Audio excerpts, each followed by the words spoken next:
মানে যে রাজনৈতিক দলগুলো আছে সেই রাজনৈতিক দলগুলোর মধ্যে হচ্ছে অন্তর্কন্দলকে।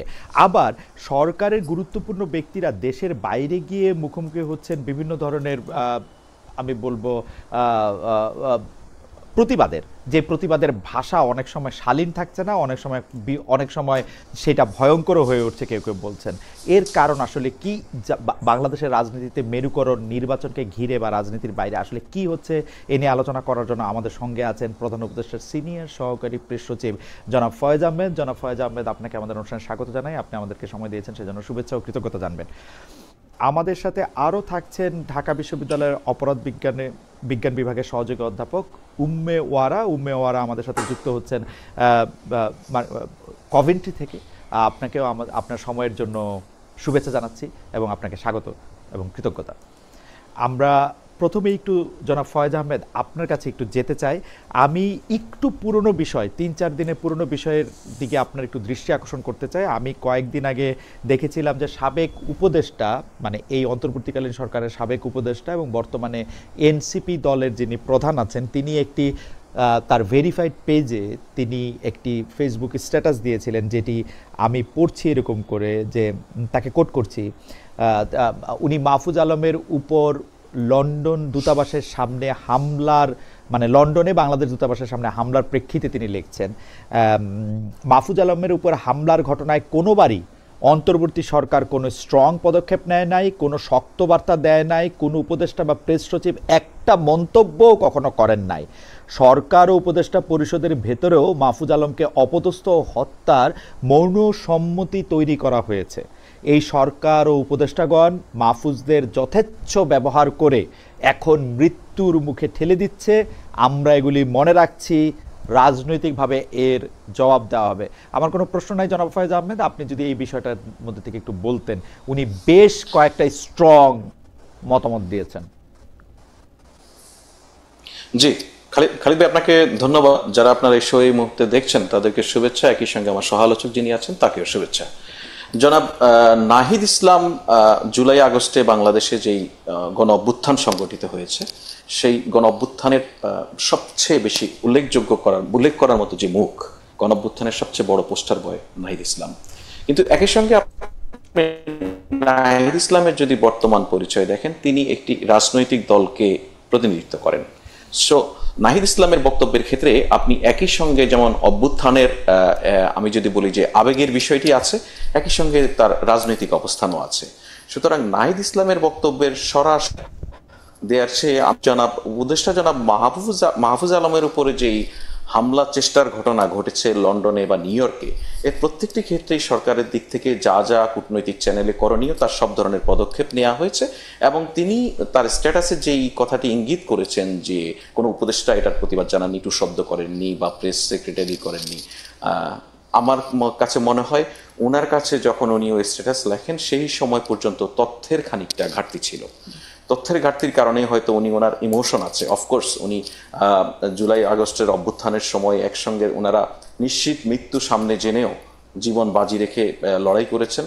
সেই ইমোশনাল রিলেশনশিপ তাদের মধ্যে রয়েছে, তারা একে অপরের খুব ঘনিষ্ঠ কমরেড, সেই জায়গা থেকে হয়তো এই মন্তব্য করেছেন। বাট সরকারের দিক থেকে যে সমস্ত উদ্যোগ নেওয়া যায় সমস্ত ক্ষেত্রে তার সবগুলি নেওয়া হয়েছে, কূটনৈতিক চ্যানেলে বলেন এবং সরকারের এখানকার ব্যবস্থা। যদি জনাব আহমেদ, আমি কি একটা বিষয় বলতে পারি, যে আপনি বলছেন যে তারা পরস্পর ঘনিষ্ঠ কমরেড, অর্থাৎ জনাব নাহিদ ইসলাম এবং জনাব মাহফুজ আলম তারা পরস্পর ঘনিষ্ঠ। তো জনাব মাহফুজ আলম তো এখনো গদিনসীন উপদেষ্টা, তার মানে কি তিনি আসলে সরকারের মধ্যেও বা উপদেষ্টাদের মধ্যেও কি তিনি আলাদা বা কর্নার্ড? মানে তারা কি তাকে তার পুরনো কমরেডদের কথা ভেবেই থাকতে হচ্ছে? মানে বিষয়টা কি এরকম? কারণ আপনি বলছেন যে তথ্যের ঘাটতি আছে, কিন্তু আমি কিন্তু প্রতি শব্দে শব্দে জনাব নাহিদ ইসলামের প্রতি শব্দে শব্দে আমি দেখছি যে তিনি এটা খুব আবেগের বশবর্তী হয়ে লিখেছেন তা না, তার দেয়ালে পিঠ ঠেকে গেছে বলে তিনি লিখছেন। মাহফুজ আলমকে অপদস্থ হত্যার মৌন সম্মতি তৈরি করা হয়েছে উপদেষ্টা পরিষদের ভিতরেও। যে দেয়ালে পিঠ ঠেকে গেছে, ঠিক ঠেকে গেছে কিনা এটা আমার জানা নেই, আপনি এক ধরনের ইন্টারপ্রেট করে নিচ্ছেন স্ট্যাটাস থেকে। জনাব জনাব মাহফুজ আলমের উপরে যে লন্ডনে বা নিউ ইয়র্কে যে হামলার ঘটনা ঘটেছে এটা অত্যন্ত ন্যাক্কারজনক, এবং এটা খুবই পরিষ্কার যে এই হামলা কারা করেছে। তারা ঘোষণা দিয়ে হামলা করার চেষ্টা করেছে, যদিও মাহফুজ আলম ওখানে ছিলেন না যেখানে হামলাটি হয়েছে, বা মাহফুজ আলমকে টার্গেট যেভাবে করেছেন সেভাবে সরকারের দিক থেকে যে ধরনের কৌশলগত নিরাপত্তার জন্য যে সমস্ত কৌশল সেখানে নেওয়া হয় সেটা সাকসেসফুল হয়েছে বলেই কিন্তু মাহফুজ আলম আক্রান্ত হননি কোথাও। তারা চেষ্টা করেছে, যারা এই অভ্যুত্থানের বিরোধী শক্তি বা যারা পতিত পরাজিত ফেসিবাদ, তারা এই চেষ্টাটা করছেন। আপনি জানেন যে অভ্যুত্থানের পর বাংলাদেশ থেকে বহু আওয়ামী লীগের নেতা কর্মী তারা পালিয়ে গেছে, তাদের কেউ ভারতে আছে, কেউ লন্ডনে আছে, কেউ নিউ ইয়র্কে আছে, আর অন্যান্য দেশেও আছে। সেই জায়গায় তারা যেহেতু ওই দেশগুলিতে এই ধরনের ডেমনস্ট্রেশন করার ক্ষেত্রে এক ধরনের অবাধ সুযোগ রয়েছে, সেই সুযোগটি নিয়ে থাকেন। আরেকটি জিনিস খালিদ ভাই আমি আপনাকে একটু জাস্ট উল্লেখ করি, এটা আমার অভিজ্ঞতার জায়গা থেকে বা আমি বিভিন্ন প্রবাসীদের সঙ্গে কথা বলে যেটা জানতে পেরেছি সেই জায়গা থেকে বলি। লন্ডনেও যখন আমরা গিয়েছিলাম এই ধরনের পরিস্থিতি আমরা দেখেছি নিজে। তো সেখানে যেটা হয় যে এই ধরনের ডেমনস্ট্রেশনগুলি করার ক্ষেত্রে বেশ কিছু লোক থাকে লন্ডনে বা নিউ ইয়র্কে, এরা হচ্ছে অ্যাসাইলাম সিকার, তারা ওখানে অ্যাসাইলাম সিক করে।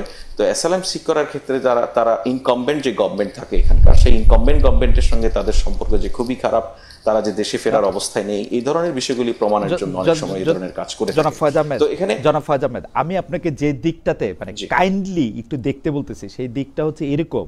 আপনি বলতেছেন আওয়ামী ফেসিবাদ পতিত পরাজিত ফেসিস্টরা আক্রমণ করতেছে, কিন্তু জনাব নাহিদ ইসলাম মনে করতেছেন, আমি আবার বলি, জনাব নাহিদ ইসলাম মনে করতেছেন উপদেষ্টা পরিষদের ভিতরেও মাহফুজ আলমকে অপদস্থ হত্যার মৌন সম্মতি তৈরি করা হয়েছে। আমার কনসার্ন কিন্তু এই যে আওয়ামী লীগের যারা বিদেশে আছে, এটা কমপ্লিটলি অমূলক, এবং আমি মনে করি এটা জনাব নাহিদ ইসলামের আবেগের বহিঃপ্রকাশ।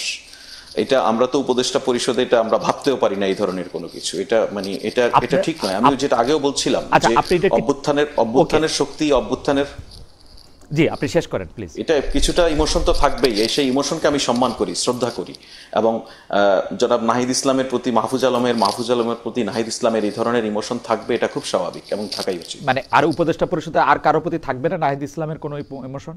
ডক্টর ইউনূসের প্রতি থাকবে না? আপনাদের প্রতি থাকবে না? দেখুন, উনি তো উপদেষ্টা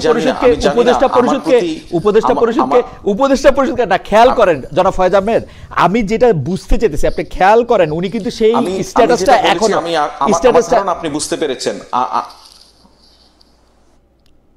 আচ্ছা আমি অন্যভাবে বলি জনাব ফয়েজ আহমেদ, প্রেস থেকে এই ব্যাপারে স্টেটমেন্টটা কি করা হয়েছে আসলে মাহফুজ আলমের বিরুদ্ধে আক্রমণটা করার ক্ষেত্রে আপনার প্রেস সেকশন থেকে কি করা হয়েছে?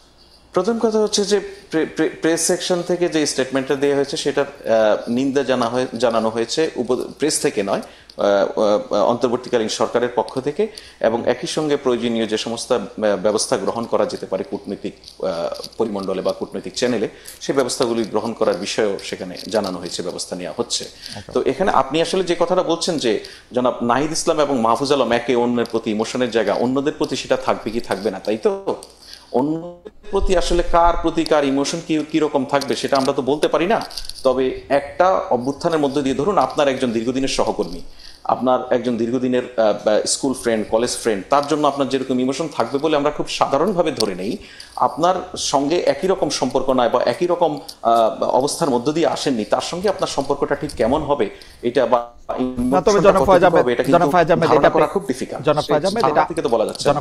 একটা ক্লাসরুম সিচুয়েশন ঠিক, আমার ব্যক্তিগত জীবনে ঠিক, কিন্তু আমি উপদেষ্টা হইলে বা উপদেষ্টা থাইকে পদত্যাগ করলে আরেকজন উপদেষ্টা, সে শুধু আমার ক্লাসমেট ছিল বলে আর 10টা উপদেষ্টা যারা আমার কলিগ ছিল তারা তাকে হত্যা করতে চাইতেছে, এটা আমি জীবনেও বলতাম না। That's for sure. আপনি বলতেন না, এখন আমি ঠিক আছে, আপনার জন্য শিওর একজন বলেছে, সেটাও সামনে শিওর আমাদের, তাই না? কিন্তু সেটা বলার মধ্যে কোনো জায়গা আছে নাকি? আমি বলছি সেই জায়গাটা পরিষ্কার এবং সবচেয়ে সুন্দর হবে আমার ধারণা আপনি যদি জনাব নাহিদ ইসলামকে এই বিষয়ে একটি প্রশ্ন করতে পারেন। আমার কাছে মনে হচ্ছে জনাব নাহিদ ইসলাম এটাতে উত্তরই দিচ্ছেন, এটার মধ্যে প্রশ্নের জায়গা রাখেন নাই, তিনি সিদ্ধান্ত দিচ্ছেন এবং এটা তিনি প্রত্যাহারও করেন নাই। আমি আরেকটা লাইন সম্পর্কে খালি আপনি একটু দৃষ্টি আকর্ষণ করি, এই সরকার ও উপদেষ্টাগণ মাহফুজদের যথেচ্ছ ব্যবহার করে এখন মৃত্যুর মুখে ঠেলে দিচ্ছে। আপনি কি আর কিছু বলবেন? ওনার কাছে কোনো প্রশ্নের জায়গা আছে? উনি তো সিদ্ধান্ত দিচ্ছেন। না, ওনার কাছে খালিদ ভাই, আপনি যদি বলেন প্রশ্নের জায়গায় নেই, তাহলে বাংলাদেশের আর কোনো মানুষ প্রশ্ন না, আমার খুঁজে কাছে পাবে মনে না। হয় আপনি হচ্ছেন প্রশ্ন। না না, আমার কাছে মনে হয় যে উনি সিদ্ধান্ত দিচ্ছেন ফয়েদ, আমার কাছে মনে হয় যে উনি সিদ্ধান্ত দিচ্ছেন। সেই বিবেচনায় আমি না, সিদ্ধান্ত সিদ্ধান্তের প্রেক্ষিতে আমরা বহু প্রশ্ন করি। হ্যাঁ, আচ্ছা।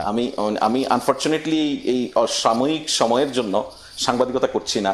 আমি তো সাংবাদিকতাই করেছি। আমরা তো বহু সিদ্ধান্তের উপরে প্রশ্ন করি, আমরা সিদ্ধান্তের উপরে প্রশ্ন করতে অভ্যস্ত। সুতরাং নাহিদ ইসলামের এই প্রশ্নে যদি আমি নিজেকে সাংবাদিকতার জায়গায় দেখি, অনেক প্রশ্ন করার জায়গা আছে, সেই জায়গায় আমি আপনাকে ওয়েলকাম করবো। না না, থ্যাংক ইউ সো মাচ জনাব ফয়েজ আহমেদ, আপনি আপনার জায়গা থেকে বিষয়গুলি বলেছেন। আমি একটু অধ্যাপক উম্মে ওয়ারা আপনার কাছে যেতে চাই। অধ্যাপক উম্মে ওয়ারা, আমি মানে যে বিষয় নিয়ে আসলে প্রশ্ন করছিলাম জনাব ফয়েজ আহমেদকে, সেই বিষয় নিয়ে আসলে আপনার কাছেও একটু আসতে চাই যে জুলাইতে যা হয়েছে, মানে আওয়ামী লীগ সরকারের বিদায়টাতে যারা নেতৃত্ব দিয়েছে বা আওয়ামী লীগ সরকারের অবশ্যম্ভাবী বিদায়টা যারা ঘটাতে পারলো, সেইটা ছিল একটা ঐক্যবদ্ধ শক্তি। কিন্তু সেই ঐক্যবদ্ধ শক্তিটাকে এখন নানাভাবে বিতর্কিত বা তর্কিত করা হচ্ছে। আমি এতক্ষণ আসলে নাহিদ সাহেবের মানে স্ট্যাটাস পড়তেছিলাম, এই যে এইটা করা হইতেছে, মানে এইটাকে আপনি আসলে কিভাবে দেখেন? এইটা দিয়ে কি আসলে আওয়ামী লীগের শক্তি বোঝা যেতেছে? এইটা দিয়ে কি আসলে উপদেষ্টা পরিষদকে, যারা এই সরকারের অন্তর্বর্তীকালীন সময় আসলো, তাদেরকে বিতর্কিত করার চেষ্টা করা হইতেছে? মানে এটা কেন করা হইতেছে? মানে আপনি যেহেতু বিশ্লেষক এবং গবেষক, আপনি এটার এন্ড গোলটা কি দেখতে পাচ্ছেন যে এটা কেন করা হইতেছে? ধন্যবাদ আপনাকে। প্রথমে একটু বলি যে আপনি যেটা প্রথমে প্রশ্ন করেছিলেন যে নাহিদ ইসলাম প্রথমে আসলে একজন উপদেষ্টা ছিলেন, পরবর্তীতে উনি সেই পদটি ছেড়ে দিয়ে এনসিপি তে জয়েন করেন। এখন বিষয় হচ্ছে যে তথ্য উপদেষ্টা তো এখনো উপদেষ্টা, উনি সরকারের একজন। কাজেই নাহিদ ইসলাম যখন সরকারের একজনকে নিয়ে তার চিন্তার কথা বলেন এবং সরকারের অন্যদেরকেই আসলে দোষারোপ করেন, সেটা আসলে উপদেষ্টা পরিষদের জন্য খুব একটা স্বস্তিদায়ক কোনো ব্যাপার হয় বলে আমি মনে করি না। কারণ আমি মনে করি যে উপদেষ্টা সবাই একজন আরেকজনের প্রতি নিশ্চয়ই সেই ধরনের তাদের সেই চিন্তা ভাবনা আছে, তাদের সিকিউরিটি এবং সবকিছু নিয়ে নিশ্চয়ই তারা ভাবেন। কাজে নাহিদ ইসলামের এই বক্তব্যটি আমার কাছে মনে হচ্ছে যথেষ্ট অস্বস্তিদায়ক হবে উপদেষ্টা পরিষদের জন্য। দ্বিতীয় হচ্ছে আপনি যেটি বলছিলেন যে বিতর্কিত করার চেষ্টা, আসলে দেখুন, যখন জুলাই আন্দোলনটি হয়েছে তখন কিন্তু বিভিন্ন মতের, বিভিন্ন আদর্শের, বিভিন্ন পেশার মানুষ একসাথে এসেছিল এবং তারা একটি নির্দিষ্ট উদ্দেশ্যে আসলে এই আন্দোলনটি সংঘটিত হয়। কিন্তু আপনি দেখবেন এর পরপরই কিন্তু যে যার এজেন্ডা, যে যার জীবনে ফিরে গিয়েছে, যে যার কাজে ফিরে গিয়েছে। এবং নাহিদ ওনারাও কিন্তু একটি নতুন দল গঠন করেছে। এখন তারা যদি বলেন যে মাহফুজদেরকে ব্যবহার করা হয়েছে এবং এখন মৃত্যুর মুখে ঠেলে দেওয়া হয়েছে, একজন মাহফুজ, একজন নাহিদ, একজন আসিফ সজীব, ওনারাও কি আসলে রিওয়ার্ডের হননি? যেহেতু ওনারাই নায়ক ছিলেন এই অভ্যুত্থানের বা এই আন্দোলনের, তারাও তো একটি সরকারের উপদেষ্টা হয়েছেন, তারা একটি দল গঠন করেছেন, সারা দেশের মানুষ তাদেরকে চেনেন। কাজে এখন তারাও তো সেখান থেকে কিছু অর্জন করেছেন। এখন যদি হঠাৎ করে তারা বলেন যে তাদেরকে ব্যবহার করে ছুঁড়ে ফেলা হচ্ছে, আমার কাছে মনে হয় এই বক্তব্যটি আসলে আমার কাছে সঠিক মনে হয় না। না না, কিন্তু অধ্যাপক উম্মেয়রা, এইটাও তো একটা বিষয়। নাহিদ ইসলাম সাহেব এখন একটি রাজনৈতিক দলের প্রধান, তার বক্তব্যের মধ্যে অনেক রাজনীতিও থাকবে এবং এই সরকারের বিভিন্ন সমালোচনা এনসিপি এখন নিয়মিত করে যাচ্ছে। বিশেষ করে ডক্টর মোহাম্মদ ইউনূসের লন্ডনে তারেক সাহেবের সঙ্গে বৈঠক হওয়ার পর থেকে এনসিপির একটি জায়গা দাঁড়িয়েছে এরকম, তারা প্রকাশ্যেই আসলে এই সরকারের জায়গা থেকে অনেক সমালোচনা করছে। সেই প্রকাশ্য সমালোচনার তো এটি একটি পার্টও হতে পারে এবং এটি রাজনৈতিক জায়গাও হতে পারে। এর জন্য তাদের সুবিধা নেওয়া বা তাদের এইটা বলা, এইটা কেন সামনে আসবে? মানে আমি আমি এই কথাটি এই জন্য বললাম, যেহেতু বলছে যে তাদেরকে ব্যবহার করে ছুঁড়ে ফেলা হচ্ছে, সেই জায়গাটিতে আমি বলেছি যে আসলে তাদেরকে ব্যবহার করে ছুঁড়ে ফেলা হয়নি, বরঞ্চ এই আন্দোলনের মধ্য দিয়ে তারাও কিন্তু একটি স্ব জায়গায় একটি জায়গা করে নিয়েছে, রাজনৈতিক জায়গায়। সেই অর্জনটিকেও তো তাদের আসলে দেখতে হবে। আরেকটি যেটি আপনি বলছিলেন যে তাদেরকে যে রাজনৈতিক ট্যাকটিক, এটা তো একদমই রাজনীতিক কৌশলেরই একটি জায়গা। তারা একদিকে যেমন অন্তর্বর্তী সরকারের সমালোচনা করছেন, ঠিক তেমনি তারা বিভিন্ন সময় আমরা দেখেছি যে সরকারের বিভিন্ন আইন শৃঙ্খলা রক্ষাকারী বাহিনীর সাহায্য নিয়েও তারা বিভিন্ন সময় বিভিন্ন ধরনের কর্মসূচি পালন করেন। এখনো নিবন্ধন হয়নি, তারপরেও যে কোনো গুরুত্বপূর্ণ রাজনৈতিক সংকট বা আলোচনার ক্ষেত্রে প্রধান 2-3টি দলের মধ্যে তো তারা থাকেন। এমনকি যে মাননীয় প্রধান উপদেষ্টা নিউ ইয়র্কে আসছেন, সেক্ষেত্রে তো দেখা যাচ্ছে যে তাদের দলের একজন সেখানে আছেন। সেখানে তো আরো অন্য দলের অনেকেও থাকতে পারতেন। তো তাদেরকে আমার তো মনে হয় সব জায়গায় অনেক বেশি আসলে প্রায়োরিটি দেওয়া হয়, যেটা যেটা নিয়েও আসলে সমালোচনা করার জায়গা থাকে। সেক্ষেত্রে আমার মনে হয় না নাহিদ ইসলামের এই বক্তব্যটি আমার কাছে অতটা সঠিক বলে মনে হয় না। আপনি আপনার সর্বশেষ প্রকাশিত নিবন্ধে এনসিপির সাফল্য বা এনসিপির আপাত ব্যর্থতার, মানে আমি যদি ব্যর্থতা এই শব্দটা নাও বলি, আপনি 3টা বিষয় উল্লেখ করছেন, সেটা আবার অধ্যাপক সোয়াইনরে উল্লেখ করে। সেটার মধ্যে আপনি বলছেন একটা শক্তিশালী আদর্শের অভাব, নিবেদিত প্রাণ তৃণমূল সমর্থকদের অনুপস্থিতি এবং তাৎক্ষণিক সংকট কেটে যাওয়ার পর একইভাবে জনসাধারণের উৎসাহ ধরে রাখার চ্যালেঞ্জ। আমি এটা একটু ম্যাডাম আপনার কাছ থেকে একটু আমি জানতে চাই যে একটা শক্তিশালী আদর্শের অভাব, পরে আমরা দেখলাম যে জনাব বদরুদ্দিন উমরকেও আপনি কোট করেছেন, তারা ডানপন্থী না মধ্যপন্থী নাকি বামপন্থী ইত্যাদি প্রশ্ন করে। কিন্তু শক্তিশালী আদর্শ বলতে আপনি যে শেখ মুজিবুর রহমান, জিয়াউর রহমান, হোসেন মোহাম্মদ এরশাদ তাদের কথা আপনি বলছেন, শক্তিশালী আদর্শ মানে কি কোনো একটা চিন্তা, কোনো একটা পরিবার, কোনো একটা কথা, সেইটাকে আঁকড়ে ধরে বসে থাকা? শক্তিশালী আদর্শ আসলে জিনিসটা কি? আমরা কি রবিবার দিনেও বলবো যে আজকে শনিবার? মানে দিন তো আগায়, শক্তিশালী আদর্শের সাথে তো মৌলবাদ সরাসরি জড়িত। মানে আপনি আর ওই জায়গা থেকে নড়বেন না। এই শক্তিশালী আদর্শটারে আপনি কেন বলতেছেন যে এটা শক্তিশালী আদর্শের অভাব? এই নতুন বাংলাদেশের তো স্বপ্ন ওরা দেখাইছিল, তাই না? হ্যাঁ, নতুন বাংলাদেশের স্বপ্ন অবশ্যই ওনারা দেখিয়েছেন এবং তারাই কিন্তু বারবার বলেছেন যে তারা মধ্যপন্থী, তারা বাংলাদেশপন্থী। এখন মধ্যপন্থী বলতে আসলে কি বোঝায়? একটা লিবারেল জায়গা থেকে হয়তোবা বাংলাদেশে দেখবেন একটা বিশাল জনগোষ্ঠী কিন্তু এখনো নারীর অধিকার নিয়ে, সংবিধান নিয়ে, শ্রমিকের মজুরি নিয়ে এই ধরনের বিষয়গুলো কিন্তু তাদের কাছে ম্যাটার করে ভোট দেওয়ার আগে। তা আপনি যখন বলছেন আপনি মধ্যপন্থা, তার মানে হচ্ছে আপনি কোনো এক্সট্রিম জায়গায় যাচ্ছেন না। কিন্তু একই সাথে আবার দেখা যাচ্ছে যে তাদের দলেরই অন্য অনেক নেতা বিভিন্ন সময় তারা ডানপন্থী দলগুলোর সাথে তারা হয়তো আলোচনা করছেন। অনেক সময় দেখা যাচ্ছে তারা আবার যেমন নাহিদ ইসলাম নিজেই একটি জায়গায় বলেছেন যে উনি সেকুলারিজম বা ধর্মনিরপেক্ষতা এগুলোর বাইরে গিয়ে উনি কথা বলতে চান। এখন ধর্মনিরপেক্ষতা মানে তো আসলে ধর্মের বাইরে গিয়ে কথা বলা নয়। সেকুলারিজম মানেই তো মধ্যপন্থা, যে আপনি মনে করছেন সমস্ত ধর্মকে আপনি সমানভাবে দেখবেন এবং ধর্মের ভিত্তিতে কেউ সুবিধাও পাবে না, কেউ অসুবিধার মধ্যে পড়বে না। কাজেই তাদের কথার মধ্যে কিন্তু এবং কাজের মধ্যে কিন্তু অনেক ধরনের সাংঘর্ষিক জায়গা ছিল। এবং আপনি যখন আওয়ামী লীগের কথা বলবেন তাদের একটি নির্দিষ্ট গোল, একটি উদ্দেশ্য থাকে। আপনি যখন বিএনপির কথা বলবেন, আপনি যখন জামায়াত ইসলামীর কথা বলবেন, প্রত্যেকটা দলেরই কিন্তু আপনি জানেন যে এই অধ্যাপক আমি আপনার সাথে একটু দ্বিমত পোষণ করি। আপনার কি সত্যি মনে আওয়ামী লীগের একটা নির্দিষ্ট গোল ছিল? আওয়ামী লীগ মুখে গণতন্ত্র সমাজতন্ত্রের কথা বলেছে, কিন্তু দুনিয়ার মৌলবাদী সংস্থার সাথে তাদের মতামত ছিল। এবং আপনার মনে থাকবে যে পাঠ্যপুস্তকে 52টি পরিবর্তন তারা করেছিল যে একটি মানে সম্ভবত হেফাজতে ইসলামের আপত্তির মুখে। তারা বারবার বাংলাদেশের মানুষকে একদিকে সেকুলারিজম দেখাইছে, আরেকদিকে ইসলামী মৌলবাদ দেখাইছে, আরেকদিকে এই মৌলবাদগুলিকে উস্কে দেওয়ার জন্য সব রকম কাজ করছে। সেটাকে কি আপনি একটা কন্ডিশন এটা বলবেন কিনা? এক। দুই হচ্ছে আপনি যদি একটু খেয়াল করেন, আপনি এটা নিয়ে কাজ করেন, সেই জন্য আপনি নিশ্চয়ই বেশি করেই খেয়াল করেন, বাংলাদেশে কিন্তু সেকুলারিজম বা ধর্মনিরপেক্ষতার মানে যেটা ডিকশনারি মিনিং, সেটা কিন্তু আসলে না। বাংলাদেশে ধর্মনিরপেক্ষতার মানে হচ্ছে যে ধর্ম করতেছে তাকে আলাদা করে আদার করে রাখা। ওইটাও আপনি একটু অ্যাড্রেস করবেন কিনা? Right, right. এখন দেখেন, আমি যেটা বলছিলাম যে প্রত্যেকটা দলের একটা ফর্মাল একটা গোল বা উদ্দেশ্য, একটা তাদের কথা থাকে যে এই দলের কথা কোনটি, এই দলের কথা কোনটি। নির্বাচনী ইশতেহারে কিন্তু আমরা দেখি, আচ্ছা বিএনপি এবার কি বলছে, জামায়াত ইসলামী কি বলছে, বা আমরা দেখবো এনসিপি কি বলছে। এখন আপনি সেগুলো কিভাবে কতখানি বাস্তবায়ন করবেন, ভোটের রাজনীতির পরে আপনি রাজনৈতিক কি কৌশল অবলম্বন করবেন, সেটা তো ভিন্ন আলাপ। কিন্তু আমি বলতে চাইছি, একটি নতুন দল হিসেবে তারা যখন আসছে, একটি যোগ্য বিকল্প হিসেবে নিজেদেরকে সামনে দাঁড় করানোর চেষ্টা করছিলেন, যে বংশগত যে রাজনীতিগুলো আমাদের দেশে আছে বা ভারতীয় উপমহাদেশে আছে, সেগুলোর বাইরে গিয়ে একদম সাধারণ পরিবার থেকে আসা যারা আন্দোলন করেছে তাদের নেতৃত্বে তারা যখন আসলো, প্রথমে কিন্তু প্রত্যেকে একটা আশাবাদী ছিলেন যে আচ্ছা তারা কি করবেন আমরা দেখি।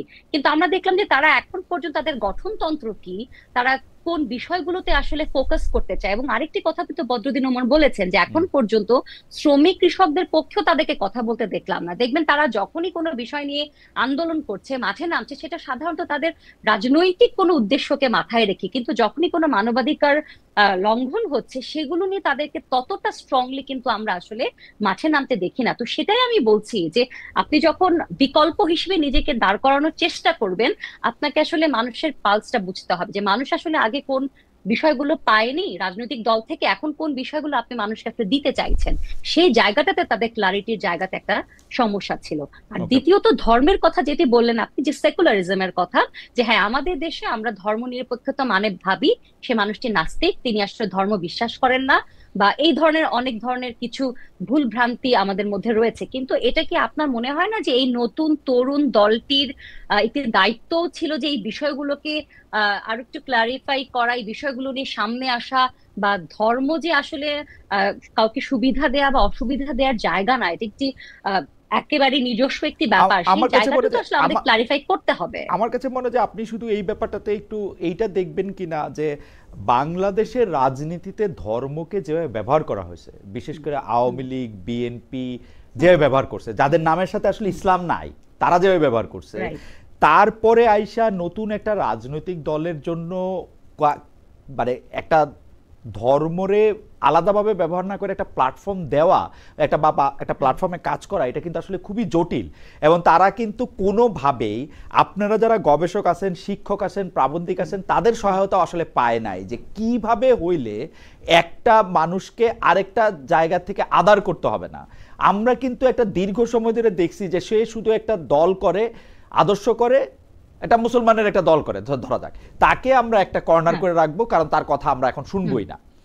ওই যখন একটা পরিস্থিতি তৈরি হয়, তখন ওদের আর এর চেয়ে বেটার কি করা ছিল, এবং ওদের তো সময় তো শেষ হয়ে যায় না, 6 মাস 8 মাস হয়েছে দলটা হয়েছে। Right, right.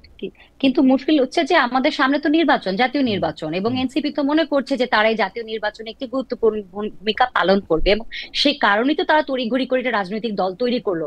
এতটা তাড়াহুড়া করে তাদের রাজনৈতিক দল তৈরি না করে নিজেদেরকে আরো গ্রুমিং করে, এবং এই যে আপনি মাত্রই বললেন যে বিশেষজ্ঞদের মতামত নিয়ে, এই বিষয়ে যারা এক্সপার্ট তাদের সাথে কথা বলে তাদের গঠনতন্ত্র কি হবে, তাদের মূল জায়গায় কারা কারা থাকবেন, সেটা তারও সময় নিয়ে তারা করতে পারতেন। যেহেতু তারা এতটা দ্রুততার সাথে করেছেন, আমি ধরেই নিচ্ছি যে তার আগামী নির্বাচনকে টার্গেট করেই তারা এই নতুন দলটি তৈরি করেছেন। এখন আপনি যদি বলছেন যে বাংলাদেশি যে ধর্মকে প্রত্যেকটি রাজনৈতিক দলই বিভিন্ন ভাবে ব্যবহার করেছে, সেটি একটি নতুন রাজনৈতিক দলের পক্ষে আসলে সেটির বাইরে গিয়ে চিন্তা করা জটিল। কিন্তু তাহলে আপনি আমাকে বলেন, আমি তাহলে পুরনো দোকান থেকে দ্রব্য না কিনে নতুন দোকানে কেন যাব?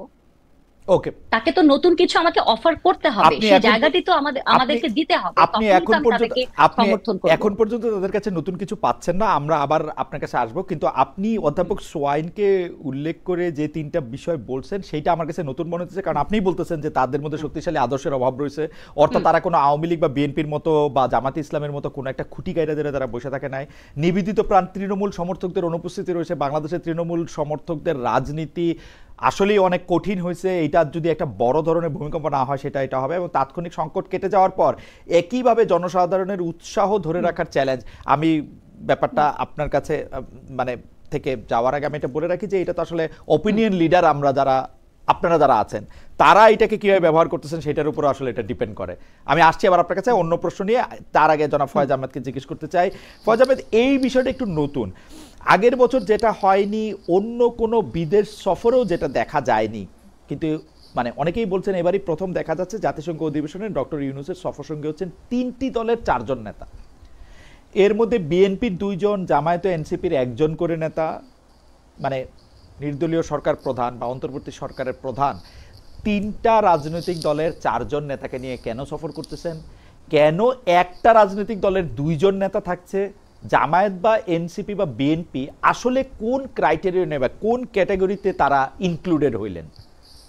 মানে বিএনপি 2 জনই বা কেন, ওরা 3 জনই বা কেন? মানে আপনার প্রশ্ন পরিষ্কার। এইটা মানে 2 জন করা বা ওরা 1 জন কেন, এইটা খুব গুরুত্বপূর্ণ ওই অর্থে নয়। আমরা দলগুলোর পার্টিসিপেশনটা নিশ্চিত করার চেষ্টা করেছি, এবং বিএনপি হয়তো মনে করেছে যে জনাব তারেক রহমান যে অ্যাক্টিং চেয়ারম্যান, ওনার পররাষ্ট্র বিষয়ক যিনি উপদেষ্টা রয়েছেন, ওনাকে সেখানে নমিনেট করেছেন, যেহেতু পররাষ্ট্র বিষয়ক কার্যক্রম এখানে থাকবে সেই বিবেচনায়। কিন্তু মূল কথা হচ্ছে যে সরকারের দিক থেকে কেন এই রাজনৈতিক দলগুলির প্রতিনিধিকে এই সফরে অন্তর্ভুক্ত করা হলো, সেটা তাই তো। না, এই 3টা দলটাও একটু বললেন, মানে কেন বিএনপি, কেন এনসিপি, কেন জামায়াত ইসলামী? জি, বলবো। তো সরকারের দিক থেকে মনে করা হচ্ছে যে এই যে জাতিসংঘের যে অধিবেশনে ইন্টারিম গভর্নমেন্টের প্রধান বাংলাদেশকে প্রতিনিধিত্ব করবেন, এইটা অলমোস্ট এই সরকারের শেষ দিকে এসে একটা বড় কর্মসূচি, এই এই জাতিসংঘের এই যে সাধারণ অধিবেশন, এই অধিবেশনে যে সমস্ত বিষয় আলোচিত হবে বা যে সমস্ত বিষয়, আপনি জানেন যে শুধু অধিবেশন নয়, এর সাইড লাইনেও প্রচুরগুলি মিটিং থাকে, বাইলেটারালস থাকে, অনেক কিছু সেই জায়গায়। এবং আরেকটা গুরুত্বপূর্ণ ইভেন্ট আছে আমাদের, রোহিঙ্গা বিষয়ক একটা ইন্টারন্যাশনাল কনফারেন্স সেখানে অনুষ্ঠিত হবে।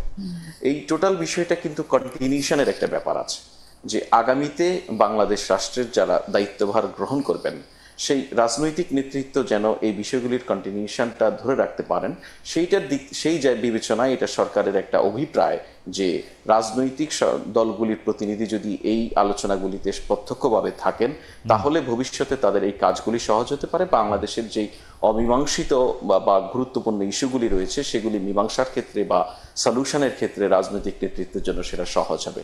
আপনি যদি খেয়াল করে দেখবেন যে রোহিঙ্গা ইস্যুটা হচ্ছে যে আপনার 2017 সালের পর থেকে এই শেখ হাসিনা পালিয়ে যাওয়ার আগ পর্যন্ত সময়ে কখনোই বাংলাদেশে এত বড় একটা জাতীয় সংকট বা এত বড় গুরুত্বপূর্ণ একটা আঞ্চলিক এবং আন্তর্জাতিক সংকট, সেটাকে মোকাবেলার ক্ষেত্রে কখনোই বাংলাদেশে অপরাপর রাজনৈতিক নেতৃত্বকে কোনোভাবে সম্পৃক্ত করা হয়নি। সাম্প্রতিক সময়ে আপনি যদি গত কয়েক সপ্তাহ আগে দেখেন যে কক্সবাজারে রোহিঙ্গা বিষয়ে একটি বড় সম্মেলন অনুষ্ঠিত হয়েছে, সেটিও আন্তর্জাতিক সম্মেলন ছিল। বিদেশ থেকে বিভিন্ন প্রতিনিধিরা এসেছেন, আমার বাংলাদেশে থাকা বিভিন্ন দূতাবাসের প্রতিনিধিরা, অ্যাম্বাসেডররা অংশ নিয়েছেন এবং রোহিঙ্গা প্রতিনিধিরা প্রথমবারের মতো নিজেদের কথাগুলি নিজেরা সেখানে বলেছেন। সেখানেও কিন্তু সরকার অনেকগুলি রাজনৈতিক দলের নেতৃত্বকে সেখানে সম্পৃক্ত করেছে, রাজনৈতিক দলের নেতৃত্বকে সরাসরি প্রত্যক্ষভাবে রোহিঙ্গা ক্রাইসিসের সঙ্গে পরিচয় করে দিয়েছে। আমি অন্য কথা যাওয়ার আগে একটু রোহিঙ্গাটা জিজ্ঞেস বলি। ডক্টর মোহাম্মদ ইউনূস বলেছিলেন আগামী ঈদ রোহিঙ্গারা তাদের নিজের দেশে গিয়ে করবেন, এই ব্যাপারটি কি ওই রাইট ট্র্যাকে আছে? মানে আগামী ঈদ আসতে হয়তো 3-4 মাস 5-6 মাস। আপনি যদি খেয়াল করেন দেখবেন খালিদ ভাই, আপনি রোহিঙ্গা ইস্যুটা গ্লোবাল যেই এজেন্ডার ক্যালেন্ডার সেখান থেকে আসলে হারিয়ে গিয়েছিল। অনেকগুলি আর ইউক্রেন ওয়ার সহ নানান গ্লোবাল গুরুত্বপূর্ণ ইস্যু এসে রোহিঙ্গা ইস্যুটা আমাদের বিশ্ব নেতৃত্বের যে আলোচনা, আমাদের যে ডোনার এজেন্সিস, ডোনার কান্ট্রিজ, তাদের এজেন্ডা থেকে হারিয়ে গিয়েছিল। প্রফেসর মোহাম্মদ ইউনূস দায়িত্ব গ্রহণের পর থেকেই উনি চেষ্টা করেছেন যে এই ইস্যুটা যেন হারিয়ে না যায়, এটা যেন একটা শান্তিপূর্ণ সলিউশনের দিকে আমরা যেতে পারি। মানুষের মুখে ঠোঁটে থাকুক, এই তো। মানুষের নয়, মূলত যারা আমাদের এখানে ফান্ডিং করে, দেখুন এদেরকে পরিচালনার জন্য বিপুল অর্থের ব্যাপার রয়েছে। এখানে তাদের শান্তিপূর্ণ প্রত্যাবর্তনের জন্য আন্তর্জাতিক বিভিন্ন প্লেয়ারের এখানে বড় বড় আমার মনে হয় আমরা রোহিঙ্গা ইস্যু নিয়ে আমরা আলাদা কথা বলতে পারি। আমার বিবেচনায় রোহিঙ্গা ইস্যু নিয়ে সরকার আওয়ামী লীগ সরকারের থেকে এক চুলো আগায় নাই, কিন্তু এটা পাবলিসিটির জায়গা থেকে অনেক বেশি ব্যবহার করা হইতেছে। যাই হোক, এটা নিয়ে আমরা আলাদা করে কথা বলতে পারবো। আপনি এখন বলেন যে ঠিক আছে, এই রোহিঙ্গা ইস্যুটারেও যদি অ্যাড্রেস করতে আন্তর্জাতিকভাবে বিএনপি, এনসিপি এবং জামাতে ইসলামী, যেহেতু সরকার কি মনে করতেছে এই 3 দলই আসলে পরবর্তী রাষ্ট্র ক্ষমতায় আসবে, 3 দলের কেউই। খালিদ ভাই, এখানে আপনি যে জায়গাটা শেষ করতে চাচ্ছেন, আপনি একটা অপিনিয়ন দিয়ে শেষ করার ফলে আমি যদি সেটাতে একটা রেসপন্স না করি, তাহলে আমার প্রতি আপনার দিক থেকে একটু জুলুম হয়ে যাবে। ছোট্ট একটা রেসপন্স করি। ডেফিনেটলি আপনি যেটা বলছেন আওয়ামী লীগের থেকে এক চুলো আগায়নি। আমি একজন রিপোর্টার হিসেবে যখন ছিলাম, আমি দীর্ঘদিন রোহিঙ্গা ইস্যুটা কভার করেছি নানান ফর্মে। আপনি বিশ্বাস করেন, আওয়ামী লীগ রোহিঙ্গা ইস্যুটাকে নিয়ে কোনোভাবে এগোতেই চায়নি। এই সরকার রোহিঙ্গা ইস্যুটি নিয়ে অত্যন্ত সিরিয়াস। এই সরকার রোহিঙ্গা ইস্যুটাকে নিয়ে এত ইনভলভমেন্ট তৈরি করেছে, সেখানে ফুড এইডের জায়গাটা বাড়ানোর বিষয়ে চেষ্টা করেছে, কিছুটা বাড়ানোর সক্ষম হয়েছে।